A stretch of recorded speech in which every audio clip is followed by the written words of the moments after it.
It's called the land of Israel, for it is just that, the land which belongs to the nation of Israel. Our deed to the land is the 5 books of Moses and the prophets that followed. Although it didn't actually become our land until the days of Joshua, our connection to the land did not start during Joshua's times. In fact, our first ownership in the land did not even come about through battle. It was a public real estate transaction, and our father Abraham paid a lot of money.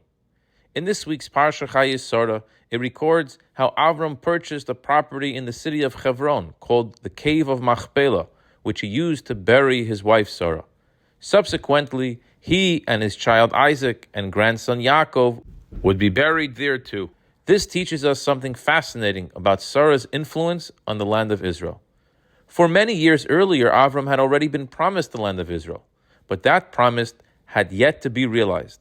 It was only through the acquisition of the Cave of Machpelah, obviously associated with Sarah, that a part of the land of Israel first became an eternal heritage for the Jewish people. For the first time, the spiritual nature of our holy land was given actual expression.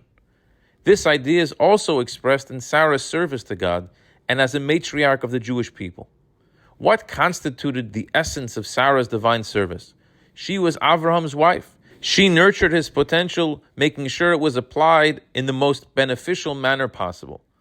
Avram dispensed kindness freely, granting hospitality to all wayfarers, even to those who would bow to the dust of their feet. Avram always gave generously. He was unconcerned whether his influence would leave a lasting impression on the recipient or not. Sarah, by contrast, strived to focus her husband's influence. She sought to direct it only to those recipients who would give it expression in holiness.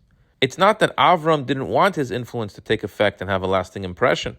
We find that Avram prays to God that his older son Yishmael live a godly life based on godly principles. But even afterwards, when God tells him that he would have another son, Yitzchak, and it was specifically through this future son that his covenant would continue, Avram still desires to raise Yishmael in his household. It was Sarah who demanded, "Drive away this maidservant and her son, for he will not inherit together with my son," with Yitzchak. Sarah understood, particularly after the birth of Isaac, the dangers of Yishmael. She understood that all the members of Avram's household had to be individuals whose conduct reflected Avram's spiritual heritage. There is a deeper dimension here as well. Our sages state in the Talmud Tractate Eruvin that Adam and Eve, ancestors of the entire human race, were also buried in the Cave of Machpelah.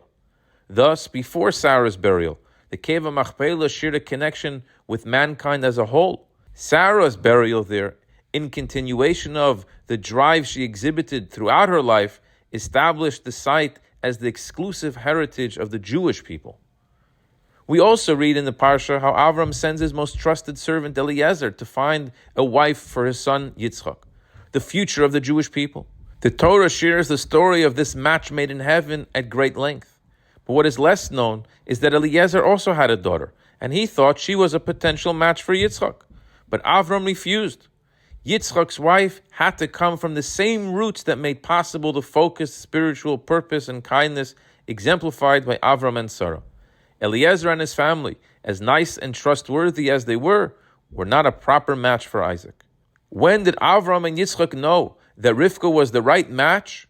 When Yitzchak saw her candles burned from Shabbos to Shabbos, that her dough rose with a special blessing, and that a cloud of glory hovered over her tent, he knew she was the continuation. She would be the next link in the golden chain of the Jewish covenant with Almighty God. He knew his mother's life work hadn't ended. The name Sarah is associated with the Hebrew word sirara, meaning dominion. Her death did not end her influence. We live in challenging times. We live in times when anti-Semitism has become accepted in the hearts and minds of too many. People, even so-called believers, are outright denying the Torah and the Jewish people's connection to our holy land. We must not be intimidated. We must study the sources. This week's parsha is just the beginning of the process. The Holy Land belongs to the holy nation for eternity, regardless of who the ruling party is. We must remember that the goodness with which a person endows his family and environment creates an ongoing dynamic toward good. And as with Sarah, this dynamic continues to bear fruit after the person's passing, helping increase the goodness and virtue in the world until the coming of the era of Mashiach, when these forces will permeate all of existence. May we merit this without